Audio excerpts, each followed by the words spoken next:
Hello friends, welcome to the dream success academy. मैं अविनाश आप सबका स्वागत करता हूं आज के इस वीडियो में। दोस्तों, हम लोग बीएसएससी इंटर लेवल भर्ती परीक्षा 2023 के लिए प्रैक्टिस सेट को कवर कर रहे हैं, जिसमें कि हम लोग आज प्रैक्टिस सेट नंबर 4 को कवर करेंगे। इससे पहले हम लोगों ने प्रैक्टिस सेट नंबर 1, 2 और 3 को कवर कर रखा है। यदि आप लोगों ने इस वीडियो को नहीं देखा हो तो प्लेलिस्ट में जाइए, VRSSC नाम से वो बना होगा, वहाँ से आप तीनों वीडियो को वॉच कर सकते हैं, या फिर डिस्क्रिप्शन में मैं तीनों वीडियो का लिंक दे दूँगा, वहाँ से आप उसे जरूर वॉच करें, क्योंकि सारे जो है सेट काफ़ी इंपॉर्टेंट है आपके एग्जाम की दृष्टि से। और दोस्तों, मैं आपको बता दूं कि आप सभी के लिए एक बहुत जो है बड़ी खुशखबरी है, जो कि आपके एग्जाम से रिलेटेड है, ठीक है, और वो आपके एग्जाम में काफ़ी हेल्पफुल होगा। तो उसकी बात हम आगे के वीडियो में करेंगे। और दोस्तों, आज के सेशन में हम लोग एक नया अध्याय जोड़ेंगे। वो नया अध्याय क्या हुआ कि मैं एक महत्वपूर्ण जो है आपको करंट अफेयर्स का क्वेश्चन कमेंट बॉक्स में पिन करूंगा। यदि आपको उसका उत्तर मालूम है तो आप कमेंट बॉक्स में उसका उत्तर दें, नहीं पता होगा तो मैं उसके आंसर वीडियो के लास्ट में बताऊंगा, जो कि काफ़ी इंपॉर्टेंट करंट अफेयर्स होगा, ठीक है। तो चलिए स्टार्ट करते हैं आज का। तो दोस्तों, क्वेश्चन नंबर 1 है कि अंतरिक्ष में जाने वाला पहला भारतीय कौन थे? ये जो है राकेश शर्मा थे। क्वेश्चन नंबर 2 देखिएगा कि ड्रैगनस सीड किसने लिखी है? यह एक पुस्तक है जो कि पर्ल एस बक के द्वारा लिखा गया है। क्वेश्चन नंबर 3 है कि भारतीय वायुसेना का छतरी सैनिक प्रशिक्षण स्कूल कहाँ है? तो देखिए, छतरी का मतलब यहाँ पैरा ट्रूप से कह रहा है, ठीक है। तो भारत का जो पैरा ट्रूपर्स ट्रेनिंग एकेडमी है, ये आपको आगरा उत्तर प्रदेश में देखने को मिलेगा, ठीक है। चलिए, क्वेश्चन नंबर 4 है कि प्रसिद्ध मीनाक्षी मंदिर कहाँ है? तो यह जो है आपको मदुरई तमिलनाडु में है। और मीनाक्षी मंदिर का संबंध यदि बताएं तो यह भगवान शिव का आप नाम सुने होंगे, तो उनकी पत्नी कौन थी? पार्वती, माता पार्वती, ठीक है। तो माता पार्वती के जो है एक रूप मीनाक्षी था। क्वेश्चन नंबर 5 है कि भारतीय प्रशासनिक सेवा के अफसरों को प्रशिक्षण देने वाली संस्था, ठीक, लाल बहादुर शास्त्री अकादमी कहाँ है? यानी कि जहाँ पे IAS, PCS, IAS और IPS, IFS की ट्रेनिंग होती है, वो संस्था कहाँ है? तो ये संस्था जो है आपको मसूरी उत्तराखंड में है, ठीक है, जिसे लवासना के नाम से भी शॉर्ट में जानते हैं। क्वेश्चन नंबर 6 है कि कौन सा देश अधिकतम प्रति व्यक्ति ई कूड़ा उत्पन्न करता है? तो देखिए, नॉर्वे जो है यह प्रति व्यक्ति ई कूड़ा उत्पन्न करता है। दोस्तों, क्वेश्चन नंबर 7 देखने से पहले हम लोग बात करेंगे, जैसे कि मैंने बताया था कि कौन सी वह खुशखबरी जो कि आपके एग्जाम के लिए काफ़ी इंपॉर्टेंट है।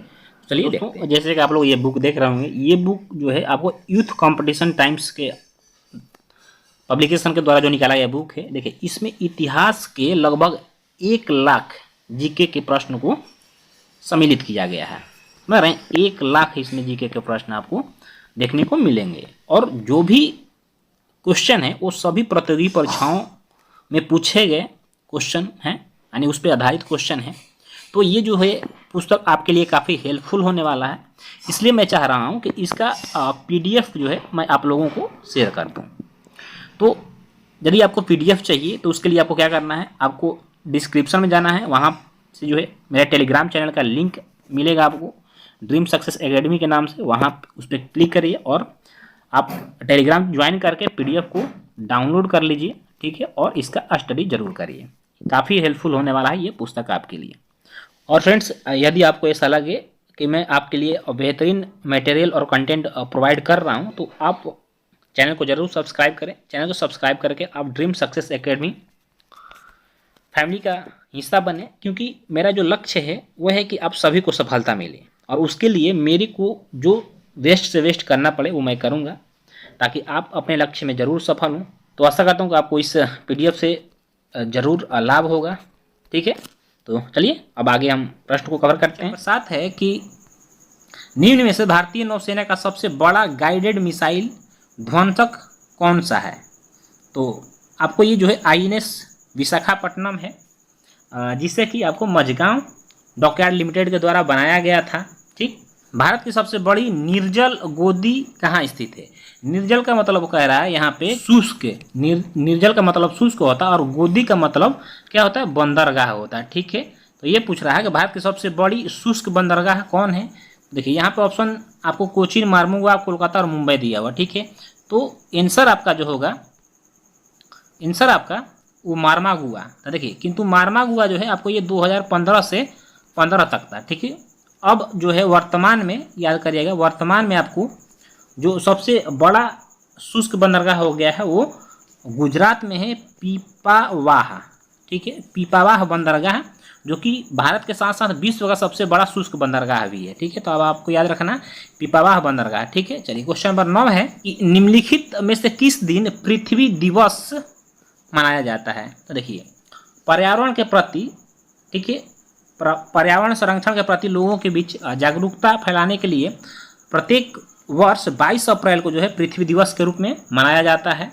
ठीक, चलिए क्वेश्चन नंबर 10 है कि निम्न में से किस निकाय ने प्रदूषण व्यवस्था और पर्यावरणीय स्वास्थ्य कार्यक्रम की शुरुआत की है। जो होगा विश्व बैंक हो जाएगा। ठीक, क्वेश्चन नंबर 11 है कि निम्न में कौन सा स्टेडियम भारत का पहला सौर ऊर्जा से लैस खेल स्थान है, यानी कि कौन सा है स्टेडियम जो सौर ऊर्जा से पूर्ण रूप से संचालित है। तो ये जो है आपको चिन्नास्वामी स्टेडियम बेंगलुरु है, जो कि पूर्ण रूप से सौर ऊर्जा से संचालित है। बांग्लादेश के संसद का नाम बताना है आपको। तो देखिए, बांग्लादेश का जो संसद है उसे जातीय संसद के नाम से भी जाना जाता है।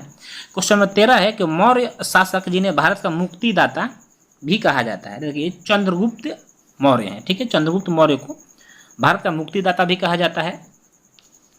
क्वेश्चन नंबर 14 है कि भारत की पहली महिला विधायिका कौन है। देखिए, भारत की जो पहली महिला विधायक थी वो मुथुलक्ष्मी रेड्डी थी, जिन्हें 1927 ईस्वी में मद्रास प्रांत का जो है विधान परिषद में इन्हें चुना गया था। ठीक है, क्वेश्चन नंबर 15 है कि हड़प्पा वासी जो है किस प्रकार की प्राचीन लिपि का उपयोग करते थे। तो हड़प्पा का जो लिपि था वो भाव चित्रात्मक था, यानी कि आपका ऑप्शन नंबर ए चित्रलिपि हो जाएगा। ठीक, क्वेश्चन नंबर 16 है कि विश्व का सबसे लंबा रेलवे प्लेटफॉर्म कहाँ है। देखिए, विश्व का सबसे लंबा रेलवे प्लेटफॉर्म जो है यह भारत में है। और भारत में कहाँ है, तो आपको भारत में हुबली में है। क्या, भारत में हुबली रेलवे प्लेटफॉर्म जो है विश्व का सबसे लंबा रेलवे प्लेटफॉर्म, जो कि कर्नाटक में। ऑप्शन नहीं दिया है इसलिए आप यहाँ पे हुबली याद कर लीजिएगा। ठीक है, चलिए क्वेश्चन नंबर 17 है कि ऑपरेशन ब्लू स्टार किससे संबंधित है। तो देखिए, ऑपरेशन ब्लू स्टार जो है यह 1984 की घटना है, जब स्वर्ण मंदिर में कुछ खालिस्तान की मांग करने वाले सेपरेटिज्म लोग जो है वो घुस गए थे। तो उनको दमन करने के लिए ऑपरेशन ब्लू स्टार चलाया गया था। तो ये स्वर्ण मंदिर में सैनिक कार्रवाई से संबंधित है। ठीक है, चलिए क्वेश्चन नंबर 18 है कि रमन यह इस राज्य का धार्मिक समारोह और अनुष्ठान है। तो रमन जो है यह उत्तराखंड राज्य का जो है एक धार्मिक समारोह और अनुष्ठान है। क्वेश्चन नंबर 19 है कि मीनाक्षी मदन राय की किस न्यायालय की प्रथम महिला न्यायाधीश के रूप में नियुक्त हुई थी। तो यह जो है सिक्किम उच्च न्यायालय की प्रथम महिला न्यायाधीश थी। क्वेश्चन नंबर 20 है कि विश्व बैंक के अध्यक्ष हमेशा, ठीक है, किसके द्वारा मनोनीत किया जाता है। तो देखिए, विश्व बैंक के अब तक जितने भी अध्यक्ष बने हैं वो अमेरिका के द्वारा चुने जाते हैं और वो अमेरिकी नागरिक ही होते हैं, क्योंकि अमेरिका का जो शेयर है वो विश्व बैंक में सर्वाधिक है। इसलिए अमेरिका हमेशा वहाँ जो विश्व बैंक का अध्यक्ष है उसे नियुक्त करता है। अभी विश्व बैंक के अध्यक्ष कौन है, तो अभी याद रखिए, अभी विश्व बैंक के जो अध्यक्ष है वो अजय बंगा हैं और यह जो है भारतीय मूल के हैं किंतु अमेरिकी नागरिक हैं। ठीक है, क्वेश्चन नंबर 21 है कि बिहार में सबसे न्यूनतम जनसंख्या वाला जिला कौन है। तो देखिए, बिहार में सबसे जो न्यूनतम जनसंख्या है वो शेखपुरा का है। यहाँ लगभग अराउंड 6 लाख आबादी है। इसके बाद आपको शिवहर हो जाएगा, फिर अरवल हो जाएगा। ठीक है, तो 1 नंबर पर आपको शेखपुरा याद करना है। चलिए क्वेश्चन नंबर 22 एक अलाउद्दीन खिलजी द्वारा बनाया गया प्रसिद्ध अलाई दरवाज़ा कहाँ पर स्थित है। देखिए, अलाई दरवाज़ा जो है यह नई दिल्ली में स्थित है। ठीक है, श्रीरंगपट्टनम का ऐतिहासिक शहर जिसे टीपू सुल्तान और उसके पिता हैदर अली की कब्रों का घर माना जाता है, वह निम्नलिखित में से किस शहर से लगभग 15 किलोमीटर दूर है। तो यह जो है मैसूर से लगभग 15 किलोमीटर दूरी पे है। ठीक है, अनुभवी स्वतंत्रता सेनानी, लेखक और शिक्षाविद के.एम. मुंशी ने निम्नलिखित में से किस संगठन की स्थापना किया था। तो के.एम. मुंशी को बताना कि किस संगठन की स्थापना किया था। तो देखिए, यहाँ पर जो है भारतीय विद्या भवन की स्थापना जो है के.एम. मुंशी के द्वारा किया गया था। और यदि थियोसॉफिकल सोसाइटी की बात करें तो इसकी स्थापना मैडम ब्लाउटस्की के द्वारा किया गया था। भारतीय सांख्यिकी संस्थान की स्थापना 1931 ईस्वी में कोलकाता में पीसी महालनोबिस के द्वारा किया गया था। ठीक है, चलिए क्वेश्चन नंबर 25 है कि पूरा विश्व होलोकास्ट शब्द को विशेष रूप से निम्नलिखित में से किस देश के साथ जोड़कर देखा जाता है। देखिए यह जो है एक बहुत ही ऐतिहासिक घटना है।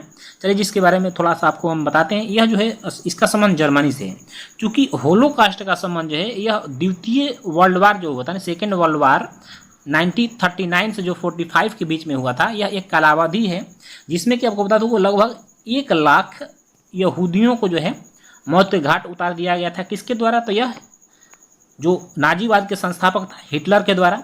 और इस तरह से होलोकास्ट जो है यह नरसंहार का उदाहरण जो कि जर्मनी से संबंधित है। ठीक है, चलिए क्वेश्चन नंबर 26 है तो मुगल शासन के दौरान एक कोतवाल की सही भूमिका क्या थी।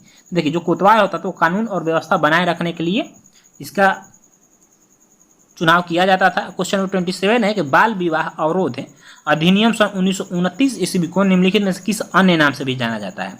तो बाल विवाह अवरोध अधिनियम 1919 को हम शारदा एक्ट के नाम से भी जानते हैं, जिसमें कि लड़कियों का उम्र जो शादी के लिए 14 वर्ष कर दिया गया था और लड़कों का उम्र जो है मिनिमम 18 वर्ष कर दिया गया था। ठीक है, क्वेश्चन नंबर 28 से काफ़ी इंपॉर्टेंट क्वेश्चन यहाँ से बनेंगे। तो देखिए 28 से कह रहा है कि स्वामी दयानंद सरस्वती ने किस शहर में पहली बार 1875 ईस्वी में आर्य समाज की स्थापना किया था। तो आपको तो पहले यहीं से क्वेश्चन बनाया कि आर्य समाज की स्थापना किसने किया था? दयानंद सरस्वती ने। कब किया था? 1875 ईस्वी में। 2 क्वेश्चन बने। और कहाँ किया था जिसकी पूछा गया इसमें, तो ये बॉम्बे में किया था। ठीक है, दयानंद सरस्वती से जुड़ी कुछ अन्य फैक्ट जानते हैं। देखिए शुद्धि आंदोलन ने कहा था। शुद्धि आंदोलन के प्रवर्तक कौन थे? तो शुद्धि आंदोलन के प्रवर्तक जो थे दयानंद सरस्वती थे। ठीक है, और इन्होंने एक पुस्तक लिखी थी, काफ़ी वह प्रसिद्ध पुस्तक है सत्यार्थ प्रकाश। इसे नोट डाउन करिएगा, सत्यार्थ प्रकाश। क्वेश्चन आता है बार बार एग्जामों में कि सत्यार्थ प्रकाश के लेखक कौन है, तो ये दयानंद सरस्वती हैं। ठीक है, और सबसे महत्वपूर्ण एक है कि स्वराज्य जो शब्द है, स्वराज्य शब्द, इसका सर्वप्रथम प्रयोग किसने किया था? तो इसका जो सर्वप्रथम प्रयोग जो है 1876 ईस्वी में दयानंद सरस्वती के द्वारा ही किया गया था। ठीक है, तो ये सारे पॉइंट आप नोट कर लीजिएगा। क्वेश्चन नंबर 29 है कि बिहार का सर्वाधिक क्षेत्रफल वाले 3 जिले कौन हैं। यानी कि सबसे बड़ा जिला बिहार के तो यह पश्चिमी चंपारण है, इसके बाद गया है, फिर पूर्वी चंपारण है। तो ऑप्शन नंबर आपका बी सही हो जाएगा। क्वेश्चन नंबर 30 है कि 14वीं शताब्दी के जो प्रसिद्ध मंदिर मस्जिद जिसे हम अटाला मस्जिद के नाम से जानते हैं, यह उत्तर प्रदेश के किस शहर में स्थित है। तो देखिए यह जो है उत्तर प्रदेश के जौनपुर शहर में स्थित है, क्योंकि इसे सर्की वंश के इब्राहिम सर्की के द्वारा सन 1408 ईस्वी में बनवाया गया था। पहले यह एक मंदिर था, अटाला मंदिर के नाम से इसे जाना जाता था, किंतु सर्की ने इब्राहिम सर्की ने इसे तोड़वाकर यहाँ पे मस्जिद का निर्माण करवा दिया। क्वेश्चन नंबर 31 है कि ग्रीनविच मीन टाइम ग्लोब पर टाइम जोन की शुरुआत का प्रतीक है और किसी भी देश में समय जीएमटी के आगे या पीछे देश के घंटों की संख्या को मापने का समय है। ग्रीनविच निम्नलिखित में से किस शहर के पास में है? तो यह जो है लंदन के समीप है। ठीक है, और यह पूर्वी लंदन का एक जिला है। चोल नाइकन, कुरुम्बा, कुटनाइकन, कादर और कोरगा भारत के किस भाग के आदिम जनजातीय समूह है? तो यह जो है केरल के आदिम जनजातीय समूह है। हीरो साइकिल जो कि दुनिया के सबसे बड़े साइकिल निर्माताओं में से एक है, इसकी स्थापना सन 1956 ईस्वी में पहली बार किस शहर में किया गया था? तो देखिए ये जो इसकी जो पहली स्थापना है यह लुधियाना पंजाब में पहली बार इसका कारखाना खोला गया था। और अब जो है यह विश्व की नंबर 1 निर्माता साइकिल निर्माता कंपनियों में इसकी गिनती होती है। नेक्स्ट क्वेश्चन है कि ट्राफलगर स्क्वायर विश्व के किस शहर में स्थित है? तो यह जो है विश्व के शहर किस शहर में? तो यह जो है लंदन शहर में स्थित है। क्वेश्चन नंबर 35 है कि निम्नलिखित में से सही सुमेलित कौन है, आपको बताना है। तो देखिए उदयपुर वन्य जीव प्राणी अभयारण्य जो है ये पश्चिमी चंपारण में, पूर्वी चंपारण दिया है, तो आप एक गलत हो गया, यानी पश्चिमी चंपारण कर लीजिएगा। पंत वन्य जीव अभयारण्य क्या है? तो पंत वन्य जीव अभयारण्य जो है आपको यह नालंदा में, कहाँ? यह नालंदा में है। ठीक है, यानी कि यह गया गलत दे दिया है। भीमबांध अभयारण्य जो यह मुंगेर में, कहाँ? यह मुंगेर में है। ठीक, और कैमूर वन्य जीव अभयारण्य जो यह रोहतास में, तो ये सुमेलित है, यानी कि ऑप्शन नंबर डी सही है। ठीक, चलिए बाकी तीनों आप नोट डाउन कर लीजिए कहाँ कहाँ पे क्वेश्चन यहाँ से बनते हैं एग्जामों में। अगला क्वेश्चन, आंध्र प्रदेश का विजयवाड़ा जो शहर है किस नदी के किनारे स्थित है? तो यह जो है कृष्णा नदी के किनारे स्थित है। अजरबैजान जो कि कभी सोवियत संघ यानी यूएसएसआर का हिस्सा था, निम्नलिखित में से कौन सी उसकी राजधानी बताना है आपको। तो अजरबैजान की जो राजधानी है वो बाकू है, और यह जो रूस यूएसएसआर से 1992 ईस्वी में अलग होकर एक स्वतंत्र देश बना था। क्वेश्चन नंबर 38 है कि निम्नलिखित पुरस्कारों में से कौन सा पुरस्कार नॉर्वे के राजा द्वारा प्रस्तुत किया जाता है और अक्सर इसे गणित का नोबेल पुरस्कार कहा जाता है। देखिए जो एबल पुरस्कार है इसे गणित का नोबेल पुरस्कार कहा जाता है। ठीक, चलिए तो ऑप्शन नंबर आपका बी सही हो जाएगा। क्वेश्चन नंबर 39 है कि भारत के किस राज्य के राज्यपाल के पद का आधिकारिक जो कार्यकाल है वो कितने दिनों का होता है। तो यह जो आधिकारिक कार्यकाल यदि हम राज्यपाल की बात करें तो सामान्यतः 5 वर्ष का होता है, किंतु यह अपने पद पर जब तक राष्ट्रपति चाहे तब तक राष्ट्रपति के प्रसाद पर्यंत बना रहता है और राष्ट्रपति जब चाहे इसे इसके पद से हटा भी सकता है। ठीक है, चलिए क्वेश्चन नंबर 40 है भारतीय तिरंगे जो कि ध्वज में जो अशोक चक्र है इसका रंग कैसा है। तो जो अशोक चक्र का रंग है काफ़ी गहरा नीला है। क्वेश्चन नंबर 41 है कि वर्ष 1950 में निम्नलिखित में से किस फल को भारत के राष्ट्रीय फल के रूप में अपनाया गया था। काफ़ी आसान क्वेश्चन, सभी को पता होगा। आम जो है हमारे देश का राष्ट्रीय फल है, किंतु इंपॉर्टेंट यहाँ पे सन हो रहा है। इसे कब अपनाया गया था, तो इसे 1950 ईस्वी में अपनाया गया था। क्वेश्चन नंबर 42 है कि आंध्र प्रदेश और महाराष्ट्र दोनों के लिए जो नया साल होता है वह चैत्र महीने में शुरू होता है। तो आंध्र प्रदेश में नए साल को उगादी के रूप में मनाया जाता है, तो इसे महाराष्ट्र में किस नाम से संदर्भित किया जाता है, यानी महाराष्ट्र में किस नाम से जाना जाता है। तो आंध्र प्रदेश में, महाराष्ट्र में जो है इसे गुड़ी पड़वा के नाम से जाना जाता है। क्वेश्चन नंबर 43 है कि गुरु अंगद देव पशु चिकित्सा और पशु विज्ञान विश्वविद्यालय पंजाब के किस शहर में स्थित है। तो यह पंजाब के जो है लुधियाना शहर में स्थित है। 44 है कि खेती का वह रूप जिसमें किसान और किसान के परिवार के निर्वाह के लिए लगभग सभी फसलें उगाई जाती है या पशुपालन किए जाते हैं, उस पारंपरिक रूप से किस नाम से जाना जाता है। तो इसे हम जीविका कृषि के नाम से जानते हैं। ठीक, चलिए क्वेश्चन नंबर 45 है निम्नलिखित में से वह कौन सा एक खाद्य रोपण फसल नहीं है। खाद्य रोपण फसल का मतलब होता है वैसे फसल जो कि जिसका बीज बोया जाता है फिर उसे उखाड़कर दूसरे जगह लगाया जाता है, वो खाद्य रोपण फसल में आते हैं। जैसे कि आपको कोको हो गया, सुपारी हो गया, रबर हो गया, धान की खेती जैसे हो गई। ठीक, किंतु चाय की खेती जो है यह खाद्य रोपण फसल एक नहीं है। क्वेश्चन नंबर 46 है सोमेश्वर की पहाड़ी से निकलने वाली नदी कौन सी है। तो यह जो है आपको बूढ़ी गंडक है। कौन? बूढ़ी गंडक है। ठीक, चलिए क्वेश्चन नंबर 47 है कि दिल्ली का प्रसिद्ध लौह स्तंभ है जो सदियों से बिना जंग लगे खड़ा है, निम्नलिखित में से किस ऐतिहासिक परिसर में स्थित है। तो यह जो है आपको कुतुब मीनार जो है उसके परिसर में स्थित है और इसे चंद्रगुप्त द्वितीय के द्वारा बनवाया गया था। ठीक है, चंद्रगुप्त द्वितीय ने इसे बनवाया था और आज तक इसमें जंग नहीं लगा, जबकि यह लोहे का बना हुआ है। ठीक, चलिए क्वेश्चन नंबर 48 है कि उकाई बांध भारत के निम्नलिखित में से किस राज्य में है। यह उस राज्य का दूसरा नहीं सबसे बड़ा लिखी जाए, सबसे बड़ा बांध है। तो यह जो है गुजरात का सबसे बड़ा परियोजना है जो कि आपको ताप्ती नदी पे बनाया गया है। ठीक है, चलिए क्वेश्चन 49 है कि बहुजन हिताय और बहुजन सुखाय निम्नलिखित में से किस राष्ट्रीय संस्थान का संस्कृत आधारित आदर्श वाक्य है। यह जो है ऑल इंडिया रेडियो का आदर्श वाक्य है जिसकी स्थापना सन 1930 ईस्वी में किया गया था। क्वेश्चन नंबर 50 है कि किसानों को अपने कॉफी के लिए बेहतर मूल्य निर्धारण में मदद करने के लिए कॉफी बोर्ड ने निम्नलिखित में से किस नवीन मार्केट प्लेस ऐप की शुरुआत किया है। तो यह जो है कॉफी और ब्लॉक चेन का शुरुआत किया है। ठीक है, तो दोस्तों हम लोगों ने 50 जो है जीके के प्रश्नों को कवर कर लिया। अब हम लोग 25 जो है विज्ञान के प्रश्नों को कवर करेंगे। ठीक है दोस्तों, हम लोग विज्ञान के प्रश्नों को देखेंगे। तो देखिए पहला क्वेश्चन है, यहाँ पे सुमेलित करना है आपको। तो हाइग्रोमीटर से हम क्या मापते हैं। तो देखिए हाइग्रोमीटर से आपको वायुमंडलीय आर्द्रता मापा जाता है, स्फिग्मोमाइनोमीटर से रक्तदाब मापा जाता है, बोलोमीटर से विकिरणीय ऊर्जा मापा जाता है और पायरोमीटर से क्या मापा जाता है, तो उच्च ताप मापा जाता है। ए का आपका क्या हो जाएगा, बी का 4 और सी का 1। कहाँ ऑप्शन में देखते हैं, ए का बी का 4, सी का 1। ऑप्शन नंबर सी जो है सही हो जाएगा। ठीक है, चलिए अगला क्वेश्चन है कि एक व्यक्ति कृत्रिम उपग्रह में भारहीनता का अनुभव करता है क्योंकि पृथ्वी के गुरुत्वाकर्षण के कारण लगा जो आकर्षण बल होता है वह अभिकेंद्र जो बल होता है उसके बराबर होता है। ठीक है, और कृत्रिम उपग्रह जो है आपको पृथ्वी की कक्षा से 577 किलोमीटर, कितना 577 किलोमीटर ऊंचाई पे स्थापित किया जाता है। ठीक है, कृत्रिम उपग्रह में आप गुरुत्वाकर्षण बल जो होता है 0 होता है। शिकार परभक्षियों या बाधाओं का पता लगाने के लिए चमगादड़ अथवा डॉल्फिन किस परिघटना का प्रयोग करते हैं। तो ये जो है प्रतिध्वनि का निर्धारण कर कर अपना शिकार करते हैं। पूर्ण प्रत्यास्थ वस्तु इसमें से कौन सा है। देखिए लौह, हीरा और स्प्रिंग, इसमें से कोई भी पूर्ण प्रत्यास्थ वस्तु नहीं, क्योंकि कोई भी पूर्ण प्रत्यास्थ वस्तु होता ही नहीं, इसलिए आपका ऑप्शन नंबर डी सही होगा। क्वेश्चन नंबर 55 है कि निम्न में से अधिक उष्मीय क्षमता वाला इसमें से क्या है। तो देखिए सबसे जो अधिक उष्मीय क्षमता वाला है वह जल है। पानी में हवा का बुलबुला वैसे ही काम करता है जैसे अवतल लेंस काम करता है, यानी पानी में जो हवा का बुलबुला होता है वो अवतल लेंस के भांति कार्य करता है। CFL और LED, ठीक है, में क्या अंतर है? तो देखिए CFL का सबसे पहले हम फुल फॉर्म जानिएगा। तो इसका जो फुल फॉर्म होता है कॉम्पैक्ट फ्लोरोसेंट लैंप होता है, और LED का जो फुल फॉर्म होता है वो लाइट इमिटिंग डायोड होता है। ठीक है, तो यहाँ पे देखिए ऑप्शन नंबर A, B और C जो दिया है पढ़ लीजिएगा एक बार आप। इसमें तीनों ऑप्शन जो है सही है, तो ऑप्शन नंबर आपका D सही हो जाएगा। क्वेश्चन नंबर 58 है कि जब अर्धचालक की डोपिंग की जाती है तो क्या होता है? तो सबसे पहले हम जानेंगे डोपिंग क्या होता है। देखिए जब शुद्ध अर्धचालक में कोई हम अशुद्ध पदार्थ मिला देते हैं तो उस प्रक्रिया को हम डोपिंग कहते हैं। तो इससे क्या होता है कि चालकता बढ़ जाती है और प्रतिरोधकता का जो है इसकी प्रतिरोधकता घट जाती है। तो क्या है ऑप्शन नंबर आपका 1 और 4, यानी कि ऑप्शन नंबर D सही होगा।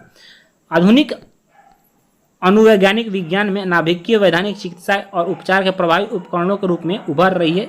यह वास्तव में क्या है? तो देखिए यह जो आपको वास्तव में रेडियो के आइसोटोप होती हैं। ठीक, क्वेश्चन नंबर 60 है कि सामान्य जल और स्वच्छ कांच के लिए स्पर्श कोण कितना होता है?